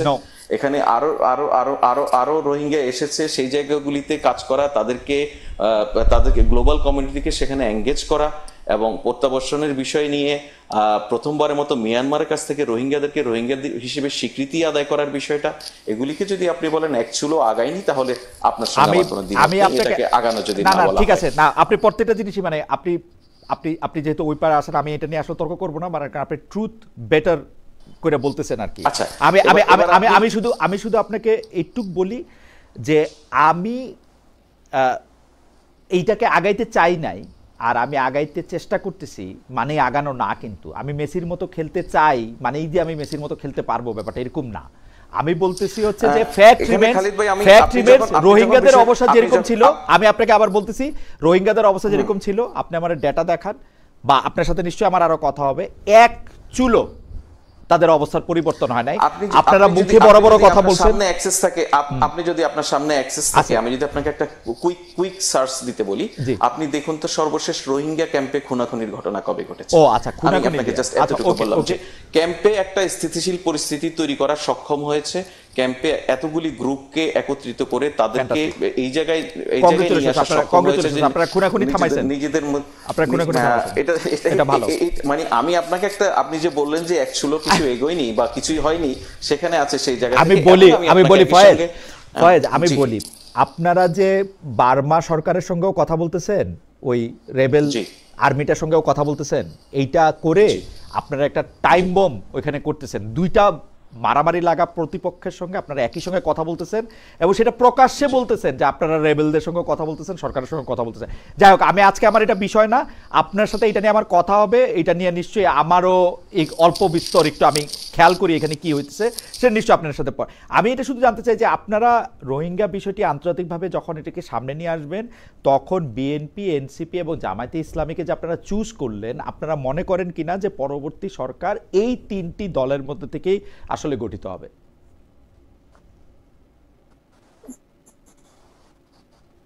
দেখুন, বাংলাদেশে বর্তমানে রাজনৈতিক দলগুলি নানানভাবে নেতৃত্ব দিচ্ছে, নানানভাবে আলোচনায় আসছে।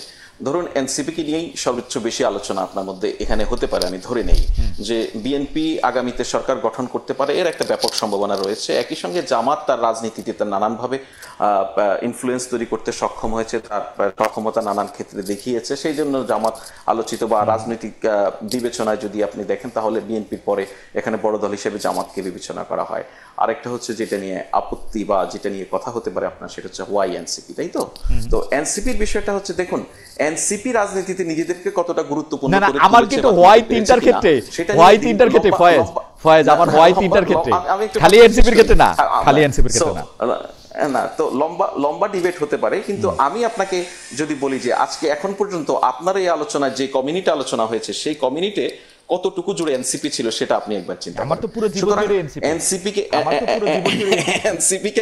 এনসিপিকে নানানভাবে চিন্তা করতে হচ্ছে, এবং অভ্যুত্থানের মধ্য দিয়ে যেই রাজনৈতিক দল গড়ে উঠেছে, সরাসরি আমি বলছি না যে অভ্যুত্থানে যারা অংশ নিয়েছে তাদের প্রত্যেকের রাজনৈতিক দল এনসিপি, অভ্যুত্থানে অংশ নেওয়া যারা নেতৃত্ব দেয় অংশ, তাদের একটা বড় অংশ নিয়েই এনসিপি গড়ে উঠেছে। তারা একটি নতুন রাজনৈতিক দল। তারাও, আমাদের যদি সরকারের যদি ক্যাপাসিটির মধ্যে থাকতো, হয়তো সব রাজনৈতিক দলকে ইনক্লুড করার চেষ্টা করা যেত, কিন্তু মনে করা হচ্ছে যে এই রাজনৈতিক দলগুলিকে ইনক্লুড করার মধ্য দিয়ে অপরাপর রাজনৈতিক দলের প্রতিনিধিত্ব এক ধরনের মোটামুটি নিশ্চিত করা সম্ভব হয়। সেই বিবেচনা থেকে এই তিনটি দলকে ইনভাইট করা বা অন্তর্ভুক্ত করা। ওকে, আমি জনাব ফয়েজ আহমেদ, আপনাকে অনেক ধন্যবাদ। আমি একটু অধ্যাপক উম্মে ওয়ারা আপনার কাছে আসতে চাই। আমি একটা বিষয় কিন্তু এখন পরিষ্কার, বাংলাদেশের রাজনীতিতে আসলে জুলাই আন্দোলনের পরে আমরা একটা নতুন বাকবদল অবশ্যই দেখতে পাচ্ছি, যেখানে রাজনীতিতে, যদি আমি একদম খুব ভদ্র ভাষায় বলি, এটা একটা ভবিষ্যৎমুখী রাজনীতির দিকে যাচ্ছে। কিন্তু সেই ভবিষ্যৎমুখী রাজনীতি অতীতের কোন পাটাতরে দাঁড়িয়ে থাকবে সেটা নিয়ে কনফিউশন দেখা যাচ্ছে। আপনার কথার সাথে আমি কিছুটা একমত, কিন্তু আপনি কি মনে করেন যে এই যে একটা দীর্ঘ সময়, আমি যদি বলি যে উমুক রাজাকার, তুমুক ইসলাম বিরোধী, তুমুক ইসলামপন্থী, তার চেহারা এরকম, এইটার বাইরে এসে যে একটা রাজনীতি করার চেষ্টা করা হচ্ছে, কেউ কেউ বলছেন এতে করে আসলে রাজনৈতিক অপরাধ প্রবণতাকেও আসলে উস্কে দেওয়া হচ্ছে। আপনি এইটাকে আসলে কিভাবে দেখেন একজন অপরাধ বিশেষজ্ঞ হিসেবে? আমি বুঝি নাই, রাজনৈতিক অপরাধ প্রবণতা হিসেবে দেখা মানে হচ্ছে এখন তো এটা একটা দখলদারত্বের ব্যাপারটা চলে আসছে। মানে আমি তো এখন সত্ত্বাধিকারের সংজ্ঞাটায় আমি এখন নিজেকে বিবৃত করতেছি, এবং আমার কোনো একটা সেট রুল নাই। মানে আমি এই জুলাইয়ের আন্দোলন পর্যন্ত, আগে পর্যন্ত জানতাম যে আমি জামায়াত করি সুতরাং আওয়ামী লীগ আমার শত্রু, বা আমি আওয়ামী লীগ করি বিএনপি আমার শত্রু, বিএনপি করি জামায়াত আমার শত্রু। ওরকম ভাবে এইটার আর কোনো বাইনারি এরকম শত্রু মিত্র নাই। আজকে যে আমার শত্রু, কালকে তাকে আমরা মিত্র দেখতে পাচ্ছি। আমরা দেখতে পাচ্ছি এনসিপি জামায়াতের সাথে অনেক বন্ধুত্ব হলো। এই ডাকসু ইলেকশনে এনসিপি কিন্তু তার ছাত্রদল দিয়ে, তার ছাত্র সংগঠন দিয়ে সবচেয়ে বেশি আক্রমণের শিকার হয়েছে জামায়াতে ইসলামের ছাত্র সংগঠন কর্তৃক। সো এই যে একটা ভলাটাইল জায়গা, এবং এটার মধ্যে কিন্তু বিভিন্ন ধরনের অপরাধ, বিশেষ করে নারী, সংখ্যালঘু, মাজার, এগুলির প্রতি এই অপরাধগুলি আসতেছে, দখল করার জন্য যে একটা অপরাধ প্রবণতা, এমনকি চাঁদাবাজি দুর্নীতিতেও যুক্ত হওয়াটা আসতেছে। এইটা আপনি আসলে কিভাবে দেখেন, বা এটা কি করার? ধন্যবাদ। জি জি, বুঝতে পেরেছি। বিষয়টা হচ্ছে যে একটা হচ্ছে নির্বাচনের ঠিক আগে, তো এখন আসলে একজন আরেকজনের পক্ষে কথা বলবে, আবার পরের দিনই সে নির্বাচন তার বিপক্ষে কথা বলবে। একটা কথা বলে না যে রাজনীতি আসলে শেষ কথা বলে কিছু নাই।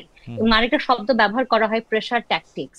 আপনি বিভিন্ন প্রেসার দিবেন, দিয়ে আপনি একটু নিজেদের মধ্যে একটু জোট করবেন, কার সাথে করবেন কার সাথে করবেন না, এগুলো আসলে এই গরম গরম কথাবার্তাগুলো আসলে সেই ট্যাকটিক্স এর একটা অংশ।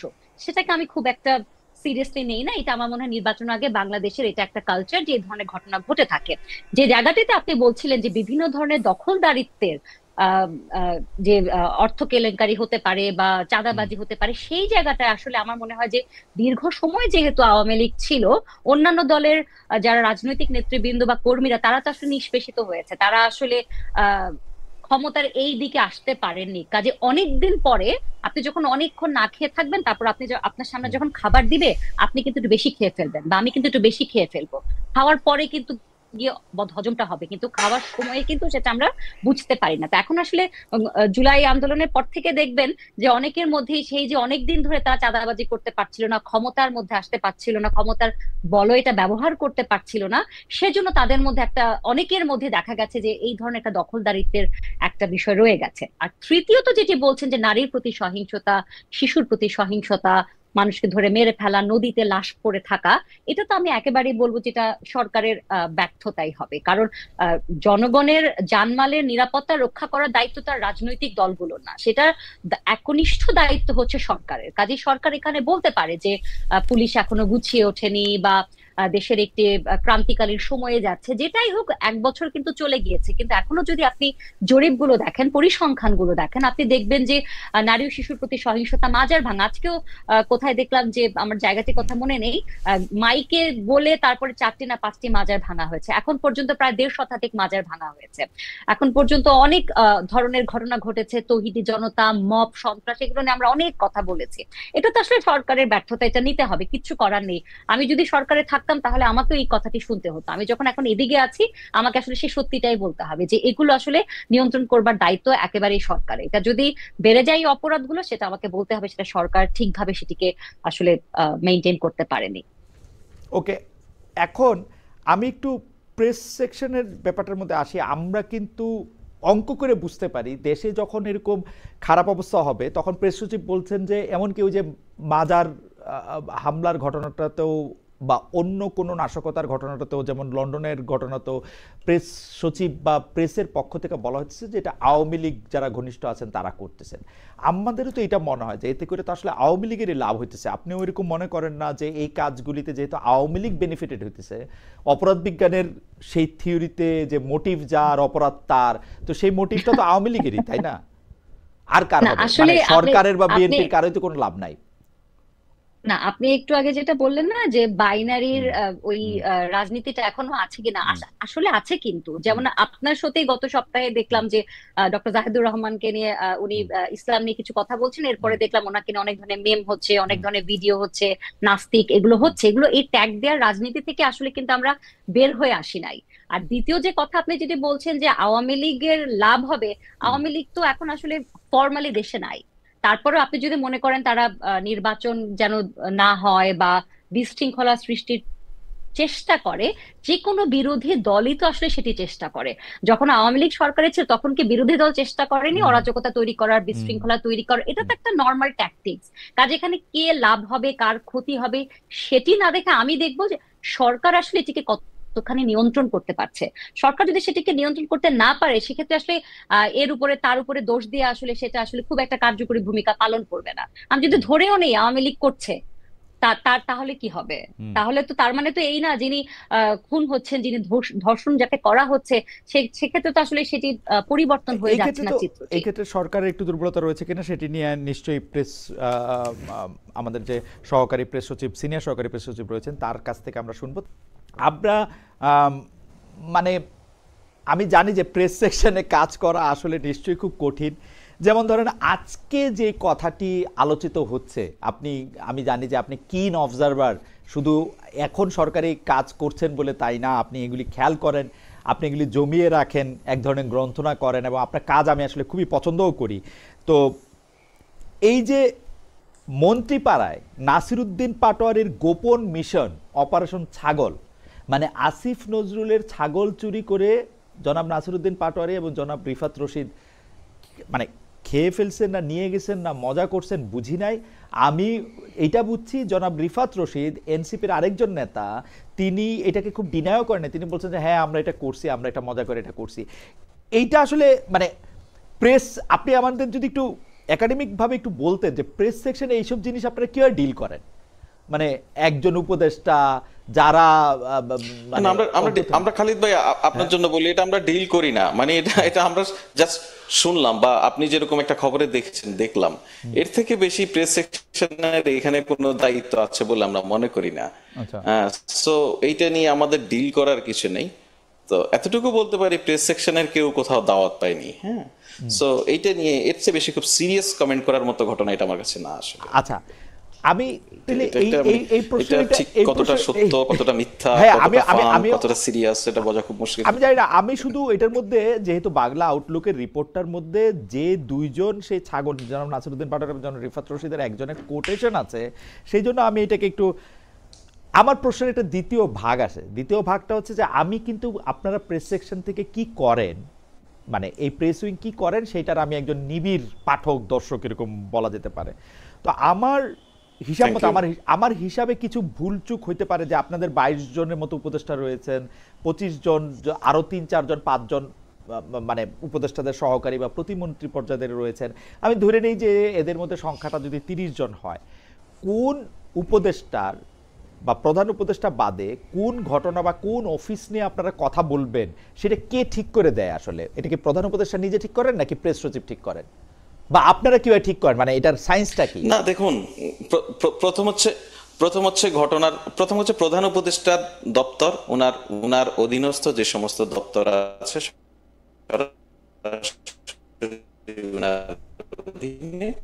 সেগুলির যে কোনো প্রয়োজন, আমরা তো কোনো কিছু ডিসাইড করি না, আমরা হচ্ছে ডিসাইড হয়ে আছে এরকম জিনিসকে ডিসক্লোজ করি সরকার যেভাবে প্রয়োজন মনে করে। তো সেই জায়গা থেকে আমরা ওনার যতগুলি দপ্তর বা ওনার ডিরেক্টলি ওনার আন্ডারে যা আছে প্রত্যেকের কাজ যখনই যেটা চায় সেভাবে করি। কখনো কখনো কোনো অ্যাডভাইজার যদি ওনাদের কোনো ডিসক্লোজারের জন্য আমাদেরকে রিকোয়েস্ট করে আমরা সেটা করি। এটা আমাদের প্রতি রিকোয়েস্টটা আসার অন্যতম কারণ হচ্ছে, ধরুন খালিদ ভাই আপনি তো কালচারাল মিনিস্ট্রিকে এভাবে অবজার্ভ করেন না, সেও আপনার চোখে আসলে আসতে চায় কখনো কখনো আমাদের মাধ্যমে, যেহেতু আমাদেরকে অবজার্ভ করেন। ওই বিবেচনায় খুবই পাবলিক জিনিসপত্র যেগুলি মানুষের সামনে নিয়ে আসা প্রয়োজন মনে করে, যে কোনো অ্যাডভাইজার যদি মনে করেন যে আমাদের এই সহযোগিতাটুকু নিবেন, সেক্ষেত্রে আমরা তাদেরকে করি। এটা ঠিক করি হচ্ছে একটা ওয়ার্কিং রিলেশন তৈরি হয় না, কাজের একটা ইটসেলফ প্যাটার্ন তৈরি হয়ে যায়। আমরা কিন্তু উপদেষ্টাদের মধ্যে কাউকে কাউকে দেখতেছি যারা আপনারা যাদের নিয়ে বেশি খবর করেন, কাউরে নিয়ে কম খবর করেন। আবার অনেক ক্ষেত্রে আমি দেখতে পাই, আমি একদম স্পেসিফিক উদাহরণ দিই ফয়েজ, আপনি বুঝবেন, মানে ভাই আপনি তো যেটা বলছেন তাতে উপদেষ্টারা আমাদেরকে পক্ষপাত মনে করবে, কেউ মনে করবে আমরা তাদের না, কারণ আপনি পক্ষপাত করতেছেন তো অন্ততপক্ষে 12-13 জন উপদেষ্টা আপনাদের মানে আপনাদের লাইটেই নাই, 8-10 জন আছে। সেটা কেন আছে সেটাই আমি একটু বুঝতে চাইতেছি। ধরেন প্রায় একই ধরনের কাজ করতেছেন, আমরা উপদেষ্টাদের প্রায় একই ধরনের কাজ করতেছেন, কাউকে তো আমরা নিজেরা লাইটে নিয়ে আসা বা লাইটে আনার ক্ষমতা তো আমাদের নেই। আমরা বরঞ্চ উপদেষ্টাদের কাজের মধ্যে দিয়ে এই ডিসক্লোজারের ফলে আপনার লাইটে একটুখানি আমরা আসি। না ফয়েজ, এটা ঠিক কথা না, আমি আপনাকে বলি তাহলে আপনি বুঝবেন। যেমন ধরেন প্রায় একই রকম পররাষ্ট্র বিষয়, কূটনীতি বিষয়ে কাজ করেন জনাব খলিলুর রহমান এবং জনাব তৌহিদ হোসেন, একজন বাংলাদেশের পররাষ্ট্র উপদেষ্টা। জনাব ফয়েজ আহমেদ, আপনি কি চলে গেলেন না আছেন? আপনাকে আমি দেখতে পাচ্ছি না। আমার মনে হয় যে আমি প্রশ্নটা করে রাখি, কারণ হচ্ছে যে একই রকম কাজ দুইজন যখন করেন পররাষ্ট্র বিষয়ক, একটু আবার সম্ভব, আমি প্রশ্নটা আবার করতেছি। ধরেন ফয়েজ, আমাদের দুইজন আছেন উপদেষ্টা, একজন জনাব খলিলুর রহমান, একজন জনাব তৌহিদ হোসেন, তারা দুইজন একই রকম কাজ করতেছেন ধরা যাক। এর মধ্যে আপনারা যে খলিলুর রহমান সাহেবকে নিয়ে রিপোর্ট করবেন বা তৌহিদ হোসেন সাহেবকে নিয়ে রিপোর্ট করবেন বা খলিলুর রহমান সাহেব নিয়ে করবেন না, এটা কি হয় ঠিক হয়, মানে এইটার ক্রাইটেরিয়ানটা কি? ধরা যাক আপনারা মৎস্য উপদেষ্টারে বেশি গুরুত্ব দিবেন, মুক্তিযুদ্ধ বিষয়ক উপদেষ্টাকে কম গুরুত্ব দিবেন, এটা কি হয়? আপনি জি ওকে, খুব সিম্পল। শুনেন, আমি আপনাকে খুব ক্লিয়ার করি। প্রথম কথা হচ্ছে জনাব খলিলুর রহমান এবং জনাব তৌহিদ হোসেনের বিষয় যেটা আপনি নিয়ে এসেছেন, এই দুটো একটা স্পেসিফিক বলাতে আমি বলি, জনাব খলিলুর রহমান তো মাননীয় প্রধান উপদেষ্টার সঙ্গে সরাসরি কাজ করেন, তো ওনার ক্ষেত্রে ওনার এই পাবলিক ডিসক্লোজারের জন্য অন্য কোনো ওয়ে নাই আমরা ছাড়া। এক তো ওনার ক্ষেত্রে করি। আবার কখনো কখনো ফরেন মিনিস্ট্রির যে সমস্ত কার্যক্রম প্রধান উপদেষ্টার সঙ্গে সম্পৃক্ত, যদি আপনি খেয়াল করে থাকেন যে গতকালকে যে প্রেস কনফারেন্সটি হয়েছে জাতিসংঘে সফর নিয়ে, সেটা কিন্তু প্রেস উইং সহযোগিতা করেছে ফরেন মিনিস্ট্রিকে। এর বাইরে ফরেন মিনিস্ট্রির কিন্তু একটা বিশাল জনকূটনৈতিক বিভাগ আছে। ফরেন মিনিস্ট্রির অপরাপর যে সমস্ত কাজ সাধারণত সেগুলি ফরেন মিনিস্ট্রি করে থাকে। কখনো যদি ফরেন মিনিস্ট্রি আমাদের অ্যাসিস্ট্যান্ট প্রয়োজন মনে করে, আমরা সেক্ষেত্রে করি। আর আপনি বলছেন যে মৎস্য উপদেষ্টা বা মৎস্য প্রাণী বিষয়ক উপদেষ্টাকে কতটা গুরুত্ব দিবেন, ধর্ম বিষয়কে কতটা গুরুত্ব দিবেন না, সেটা আসলে ওই যে আমি যেটা বললাম, যে কেউ যদি প্রয়োজন মনে করে আমরা সহযোগিতা করতে প্রস্তুত থাকি। আমরা তো কাজের মানুষ, কাজ করতে ভালোবাসি, আমরা কাজটা করে দেই। এক আরেকটা বিষয় হচ্ছে, দেখুন এখানে ঠিক মানে এইটা একটা পরিষ্কার বিষয় যে আমরা কমিউনিকেশনের যেই জায়গাটায় সরকারের কাজ করি, কোনো কারণে যদি আমরা কোনো কিছুতে কমিউনিকেশনের ডিসরাপশন মনে করি, কোনো কারণে যদি কমিউনিকেশনের ক্ষেত্রে কোনো ভুলভ্রান্তি হচ্ছে বা ঠিক যেভাবে হওয়া উচিত বলে আমরা উচিত নয় সেভাবে হচ্ছে, বা কোনো সাজেশন প্রয়োজন হয়, আমরা কখনো কখনো প্রোঅ্যাক্টিভলি যোগাযোগ করি। আমাদের কোনো অ্যাসিস্ট্যান্স প্রয়োজন হলে আমরা সেটা দেওয়ার চেষ্টা করি। এটা আমরা সরকারের দায়িত্ব পালন করছি বলেই, নাগরিকদের অর্থে যেহেতু আমাদের বেতন হয়, সরকারের দায়িত্ব পালন করছি বলে আমরা আমাদের দায়িত্ব মনে করি। যদি সহযোগিতা কারো প্রয়োজন হয় সেক্ষেত্রে আমরা ইচ অ্যান্ড এভরি মিনিস্ট্রি, কখনো কখনো আপনি দেখে থাকবেন আমরা কোনো জেলার ডিসির অথবা কোনো থানার ওসির, এসপির, তাদেরও সহযোগিতা করি এই সমস্ত ক্ষেত্রে, পাবলিক ডিসক্লোজারের ক্ষেত্রে। আমরা আমাদের লক্ষ্যটা আসলে খুব পরিষ্কার, এই জায়গায় আমরা মানুষকে ইনফরমেশন দিয়ে এনরিচ করার চেষ্টা করি। আমাদের হাতে এতটুকুই আছে, আমরা চাইলেই কিন্তু কোনো কিছু এনফোর্স করতে পারি না। ওইটার মধ্যে আপনারা একটু পিক এন্ড চুজ করেন না তো, না মানে আমাদেরকে একটু মানে একটু আড়ালে, একটু আলোকে রাখার জন্য পিক এন্ড চুজ খালিদ ভাই আপনার কাছে মনে হতে পারে এখন পিক এন্ড চুজ আপনার মনে হলে তো আমার কিছু করার নেই। আমরা পিক এন্ড চুজের মধ্যে পড়ি কিনা, কোন উপদেষ্টা যদি প্রয়োজন মনে করেন, মানে that means he is picking us, তাই না? সো সেই ক্ষেত্রে আমরা হয়তো পিক এন্ড চুজ, কোন উপদেষ্টা যদি প্রয়োজন মনে করেন যে এটা আমার প্রেস উইং এর সহযোগিতা নেওয়া প্রয়োজন, আসলে আমরা তো এখানে যারা কাজ করি আপনার মোটামুটি সহকর্মী, আমাদের ওই দক্ষতা স্কিল দেখে যেভাবে বুঝেছে, যেভাবে ব্যবহার করতে চায় সেভাবে করে আর কি। Thank you. আমি একটা জটিল কোনো সমীকরণ না। আমি একটু মানে নতুন ধরনের অপরাধ, মানে সেটি অপরাধ কিনা আমি জানি না, মানে যেহেতু আজকে প্রথম আলো একটি প্রধান সংবাদ করেছে, অধ্যাপক ওয়ারা আপনি জানেন, যে সংবাদটি হচ্ছে যে টিউলিপ সিদ্দিক, যিনি লেবারের একজন এমপি, ক্ষমতাসীন লেবার দলের একজন এমপি, তিনি বাংলাদেশের নাগরিকত্বটি এখনো বজায় রেখেছেন, এই মর্মে একটি খবর প্রকাশিত হয়েছে। তার এনআইডি কার্ড, তার পাসপোর্ট ইত্যাদি ইত্যাদি ইত্যাদি, যেটিকে আবার পরে আপনি জানেন যে ডেইলি এক্সপ্রেস, লন্ডনের আরেকটি দৈনিক, তারা একটা বলছে যে এটা স্টারমারের জন্য একটা নাইটমেয়ার, এবং এই মিথ্যা কথাটা তিনি আসলে কেন বললেন, আপনি what is you take about it? মানে টিউলিপ সিদ্দিকের মতো এরকম, এবং উনি তো মানে লেবারে আসলে গুরুত্বপূর্ণ দায়িত্বেই ছিলেন, এবং আমরা জানতে পারি যে তিনি স্টারমারের খুব ঘনিষ্ঠও ছিলেন, যেটি আসলে এক্সপ্রেস আজকে অনেকটা ইঙ্গিত করেছে। আপনি এটাকে আসলে কিভাবে দেখেন, যে মানে তাকে এটা কেন করতে হলো? আচ্ছা, আপনার মতো আমিও আজকেই দেখেছি বিষয়টি, এবং উনি যেহেতু টিউলিপ সিদ্দিক আগে যখন প্রশ্ন করা হয়েছে উনি কিন্তু বারবার বলেছেন যে আমি ব্রিটিশ নাগরিক, আমি বাংলাদেশের নাগরিক নই, কিন্তু আজকে আমরা দেখতে পাচ্ছি যে আবার ওনার এনআইডি কার্ড আছে। তো বিষয়টি আসলে আমারও একই প্রশ্ন, যে আসলে যদি ওনার এনআইডি কার্ড থেকে থাকে তাহলে উনি কেন নিজেকে ব্রিটিশ নাগরিক বললেন, বা উনি কি মনে করেননি যে এই ধরনের একটি লিগ্যাল ডকুমেন্ট আসলে যদি থেকে থাকে সেটা আসলে তো বের হয়ে আসবে, সেটা বের না হয়ে আসার কোনো কারণ নেই। তো সেই জায়গাটিতে আসলে অবশ্যই এটি একটি প্রশ্নর একটি সম্মুখীন হতেই হয়। এবং কিয়ার স্টারমারের বর্তমানে গত কয়েকদিনে কিন্তু আসলে অভিবাসীদের নিয়ে এমনিতেই তিনি ভীষণ চাপের মধ্যে আছেন। অনেক বড় ফার রাইট গ্রুপের একটি বড় একটি সমাবেশও হয়েছে লন্ডনে, এটা আমরা সবাই জানি। সেখানে এবং টিউলিপ সিদ্দিককে নিয়েও গত 1 বছর ধরে বিভিন্ন সময় বিভিন্ন ধরনের খবর আসছে। কাজে আমিও মনে করি যে এটি হয়তোবা তার এই রাজনৈতিক এখন যে একটি প্রতিকূলতার মধ্যে দিয়ে যাচ্ছেন, সেক্ষেত্রে এই খবরটিও আসলে হয়তোবা একটি মাত্রা যোগ করবে। আপনি নিশ্চয়ই জানেন যে মানে যদিও টিউলিপ সিদ্দিকের আইনজীবী বলছেন বারবার যে এটি আসলে তাকে রাজনৈতিক উদ্দেশ্যে এইটা প্রতিবেদনটি করা হয়েছে, কিন্তু আমরা যদি একটু মনে করাই দেই যে এই এই ল ফার্মেরই আসলে প্রতিনিধিরা, মানে আমি খবরটি পড়তেছি এখনো, যে একজন মুখপাত্র এই 12 আগস্ট ফিনান্সিয়াল টাইমসে কিন্তু বলতেছিলেন যে টিউলিপের কোনো বাংলাদেশি জাতীয় পরিচয়পত্র বা ভোটার আইডি নেই, শিশু অবস্থার পর থেকে তিনি কখনো পাসপোর্টও রাখেননি। কিন্তু আমরা দেখতে পাচ্ছি যে 2001 সালে তার একটি পাসপোর্টের কথা, 2011 সালে তিনি একটি এনআইডিও রেখেছেন। মানে এটা এটা এটা এটা এটা আসলে মানে অপরাধের দিক দিয়ে মানে ইংল্যান্ডের, মানে আমি জানি না, মানে আইন আদালত তো একভাবে এক জিনিস ইয়ে করে, মোরাল জায়গা থেকে আসলে ইংল্যান্ড এটাকে কিভাবে দেখে বা সরকার? ইংল্যান্ডে তো আসলে মোরাল জায়গাটাকে সবার আগে রাখা হয়। একটা ছোট কোনো একটি খরচের বিলও যদি আপনি না দেন, সেটি নিয়েও আপনার মন্ত্রিত্ব চলে যায় বা আপনাকে রেজিগনেশন দিতে বাধ্য করা হয়। এখানে তো মোরালিটির জায়গাটাই সবার আগে। কাজে আপনি যখন আপনার রিপ্রেজেন্টেটিভ যখন বলছে যে আপনার বাংলাদেশে কোনো ভোটার আইডি নেই, কোনো লিগাল ডকুমেন্ট নেই, কিন্তু পরবর্তীতে যখন প্রমাণিত হচ্ছে যে সেটি আছে, ডেফিনেটলি নিশ্চিতভাবেই সেটি একটি মোরালিটির জায়গা থেকে যদি বলেন, সেটা ডেফিনেটলি সেটাকে তাকে একটি প্রশ্নবিদ্ধ করে। এবং সেই জন্যই বললাম যে যেহেতু কিয়ার স্টারমার এই মুহূর্তে অভিবাসীদের নিয়ে, অবৈধ অভিবাসীদের নিয়ে বিভিন্ন ধরনের প্রতিকূলতার মধ্য দিয়ে যাচ্ছেন, সেখানে তার খুব কাছেরই একজন, তাকে নিয়ে গত 1 বছর ধরে অনেক ধরনের কথা হচ্ছে।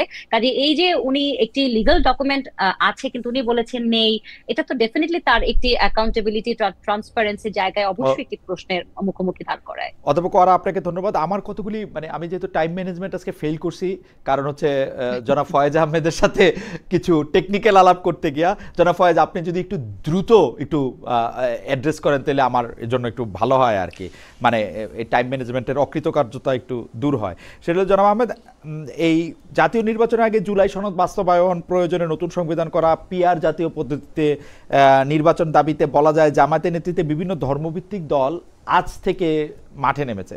ঐক্যমত্য কমিশন আলোচনাও শেষ হয়ে যায় নাই, জুলাই সনদও চূড়ান্ত হয় না, এই অবস্থায় মাঠের কর্মসূচির সমালোচনাও করে যাচ্ছে কিন্তু বিএনপি। কিন্তু অন্তর্বর্তী সরকার এত নীরব কেন, নাকি ঠিকই আছে? খালিদ ভাই, আমি আপনাকে একটু সহযোগিতা করি, যেহেতু আপনি টাইমের কথা বলছেনই। এই জায়গাটায় আমি আপনাকে খুব টেকনিক্যাল জায়গায় না যাই, আমি আপনাকে খুব থ্যাংক ইউ পরিষ্কার করে দেখুন। সাম্প্রতিক সময়ে একটা আলোচনায় আমি নিজে অংশ নিয়েছিলাম, সেখানে আলাপ হচ্ছিল যে হঠাৎ করে কেন জাতীয় ঐক্যমত্য কমিশন একদম চুপচাপ। কোন সময় আলোচনাটা হচ্ছিল জানেন? যে সময় ঢাকা বিশ্ববিদ্যালয়ের ছাত্র সংসদ নির্বাচন নিয়ে পুরো দেশ একদম এক ধরনের বড় অ্যাটেনশন দিয়ে রেখেছিল আর কি। তো সে সময় আমি তখন তাদেরকে রিকোয়েস্ট করেছিলাম যে আপনারা কি গত কয়েকদিনে, কয়েক সপ্তাহে জাতীয় ঐক্যমত্য কমিশনের কোনো খবর নেওয়ার চেষ্টা করেছেন? তো বললো যে না। আপনি খবর নেওয়ার চেষ্টা করেননি আর বলছেন তারা চুপচাপ। তারা তো তাদের কাজ করছে। একইভাবে আমি আপনাকে এই জায়গায় বলি, সরকার চুপচাপ নয়, জাতীয় ঐক্যমত্য কমিশনও চুপচাপ নয়। খুব নিবিড়ভাবে এই বিষয়টা যত সুন্দরভাবে ঐক্যমত্যের ভিত্তিতে একটা সলিউশনে পৌঁছানো যায় সেটার চেষ্টা হচ্ছে। আমি আপনাকে যেটা বলছি, আমি কোনো টেকনিক্যাল জায়গায় যাব না। আরেকটা হচ্ছে যে কিছু রাজনৈতিক দল ইতিমধ্যে আলোচনার টেবিলে থাকা সত্ত্বেও অপরদিকে মাঠে কর্মসূচি দিয়েছে। আমি একজন রাজনৈতিক প্রতিবেদক ছিলাম যখন সাংবাদিকতা করেছি।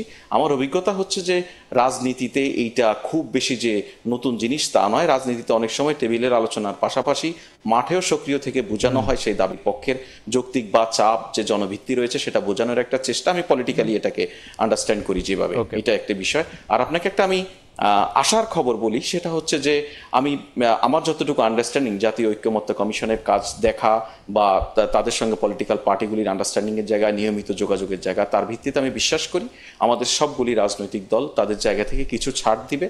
আমাদের সবগুলি রাজনৈতিক দল তাদের জায়গা থেকে এগিয়ে এসে এটা খুব দ্রুতই বাস্তবায়নের পথ পদ্ধতি ঠিক করে একটি জাতীয় ঐক্যমত্যে পৌঁছাতে সক্ষম হবে। খালেদ ভাই, আমি এখানে একটু, আপনি যদিও টেকনিক্যাল বিষয় জানতে চাইছিলেন না, আমি একটু টেকনিক্যাল কথা একটু বলতে চাই, যে এটাকে একটু বলতে পারি? জি প্লিজ, একটু যদি সংক্ষেপে বলেন। জি, গতকালই একটু বলা হয়েছে যে জুলাই ঘোষণাপত্রটাকে কাজে লাগিয়ে আসলে গণভোট বা সংবিধান আদেশের মাধ্যমে জুলাই সনদকে একটি কার্যকরী ভূমিকার দিকে নিয়ে যাওয়া যাবে। তো সেক্ষেত্রে আমার যে টেকনিক্যাল জায়গাটাতে যে সমস্যাটা হচ্ছে গতকাল থেকে, যে আসলে জুলাই ঘোষণা তো কোনো আইনি দলিল না, এটা একটা পলিটিক্যাল একটা অভিপ্রায়ের একটি সমষ্টিগত কিছু ইচ্ছের কথা। কাজে যেটি নিজেই কোনো লিগ্যাল ডকুমেন্ট না, এটা সাংবিধানিক কোনো ভিত্তি নেই, সেটি কিভাবে একটি জুলাই সনদকে আরেকটি ডকুমেন্ট বলে একটা বিষয়, আরেকটা বিষয় তারা বলছে যে যদি এটি কার্যকর হয় তাহলে সেটি তাৎক্ষণিকভাবে কার্যকর হয়ে যাবে, এবং তার পরপরই আবার বলছে যে গণভোট হতে পারে যা অনুষ্ঠিত হবে আগামী জাতীয় নির্বাচনের দিকেই। তো ও, যদি সেটি তাৎক্ষণিকভাবে কার্যকর হয়েই যায় তাহলে কেন আবার গণভোট আমার লাগবে? কাছে আর মনে হয় যে গণভোটের মাধ্যমে যদি সেটি আসলে বিপক্ষ কোনো মত আসে তাহলে কি আবার আমরা বলবো জুলাই সনদ আসলে কার্যকরী হচ্ছে না? অধ্যাপক ওয়ারা, আপনি যে প্রশ্নটি তুলেছেন সেটি আমারও মনের প্রশ্ন, কিন্তু খালিদ আমার ভাই, আমি ধারণা একটু আমার আপাকে ধারণা একটু জনাব রেসপন্স করি, ফয়েজ আহমেদ, তাহলে জনাব ফয়েজ আহমেদ এই প্রশ্নের উত্তর আগে দিয়ে দিয়েছেন। আমার কাছে মনে হয়েছে, তারপর একটু যদি দেন, আমার কাছে মনে হয়েছে যে এগুলি পলিটিক্যাল বার্গেন, এগুলি নানা সময় নানা হবে। Just quick response. আপা যে বিষয়গুলি বলেছেন জি। প্রত্যেকটা আলোচনায় ভিন্ন ভিন্ন লোকের মধ্য দিয়ে এসেছে। হ্যাঁ, ধরুন কেউ বলছে যে এখনই কার্যকর হয়ে যাবে, যিনি এটা বলছেন তিনি কিন্তু আবার বলছেন না যে গণভোটের মধ্যে দিয়ে এটা কার্যকর করতে হবে। সো ভিন্ন ভিন্ন প্রস্তাব, তো সবগুলি এখনো আপা প্রস্তাব আকারে আছে। যতগুলি কনফিউশন বা টেকনিক্যাল ইস্যুজ আছে সব প্রস্তাব আকারে আছে, সবগুলি নিয়ে সবাই খুব সক্রিয়ভাবে কাজ করছে। পলিটিক্যাল পার্টিগুলির তো বেসিক্যালি এক Okay. একটা উইং এখানে এখন ইনভলভ হয়ে পড়েছে, তারা কাজ করছে, এটা একটা সলিউশনের দিকে যাচ্ছে, আশা করি চলে যাবে। আচ্ছা, আমি একটু আমাদের দুইজন দর্শকের মতামত আমি আচ্ছা, পরপর পরপর আচ্ছা। একটু চোখে পড়ছে, তাদের একটু মতামত বলি। জাহাঙ্গীর বাস্তা, ওনার নাম মানে বাস্তা, হ্যাঁ। একই লোক একই আলোচনা, কোনো ভিন্ন মতের মানুষ নাই, অর্থাৎ তিনি আমাদের তিনজনকে বলছে যে আমরা একই লোক একই ধরনের আলোচনা করতেছি, কোনো ভিন্ন মতের মানুষ নাই।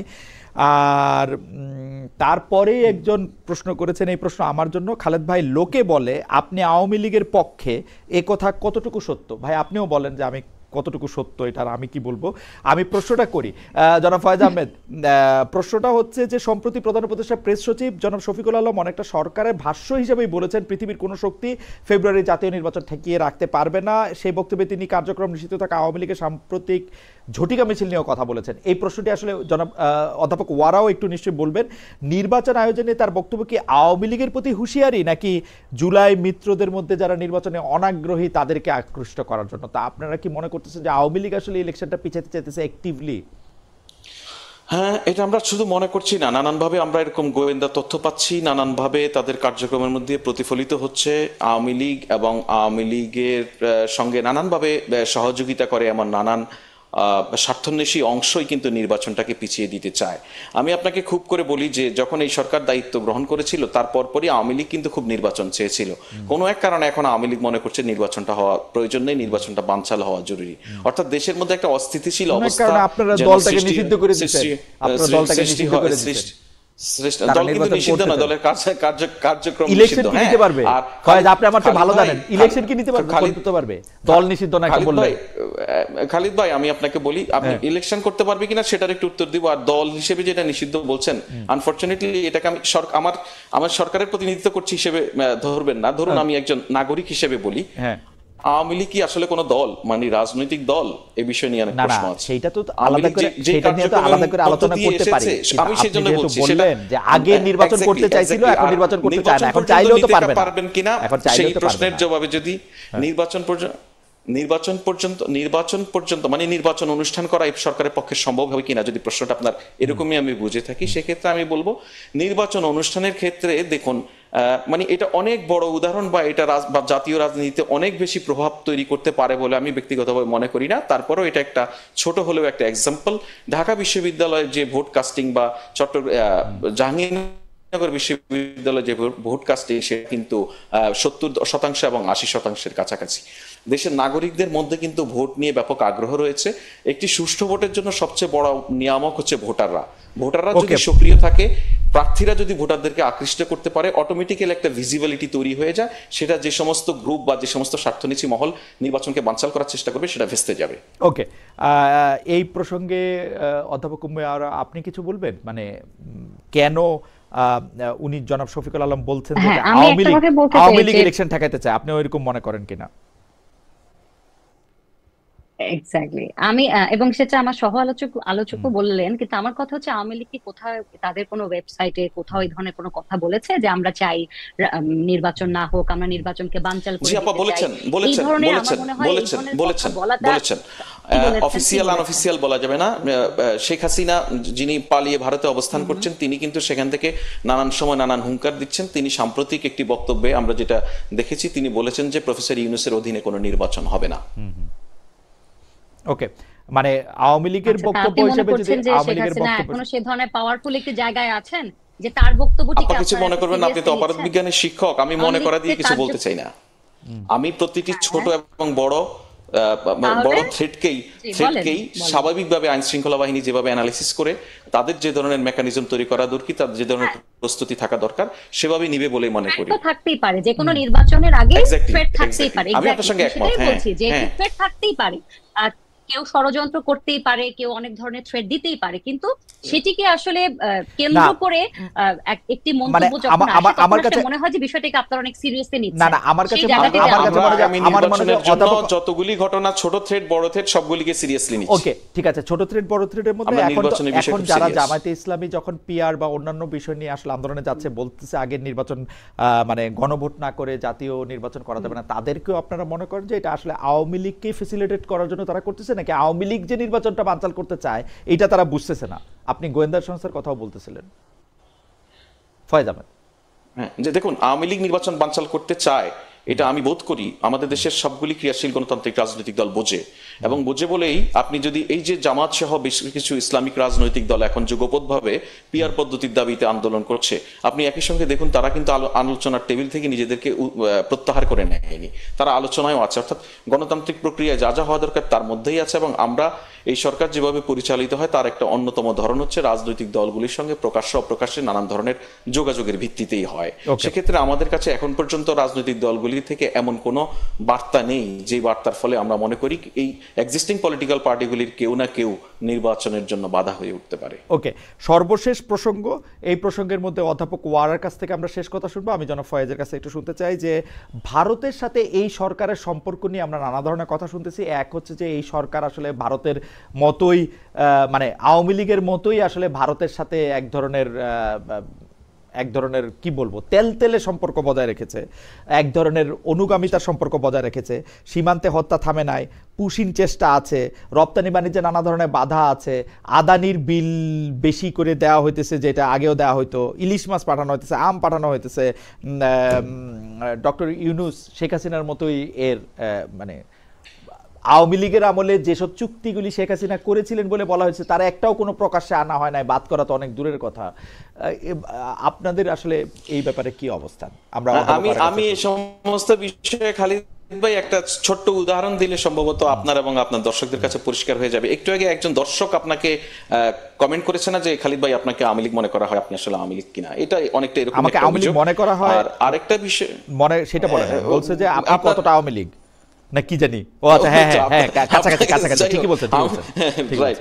সো ওই আর কি, এই ভারতের সঙ্গে সম্পর্ক বা অন্য কোনো দেশের সঙ্গে, শুনেন, এই সরকারের সহ বাংলাদেশের বর্তমান কূটনৈতিক যে সম্পর্কের জায়গায় পজিশনটা খুব পরিষ্কার। আমাদের সব দেশের সঙ্গে সম্পর্ক থাকবে, সুসম্পর্ক থাকবে, সেটা হবে ন্যায্যতা এবং হিসার ভিত্তিতে।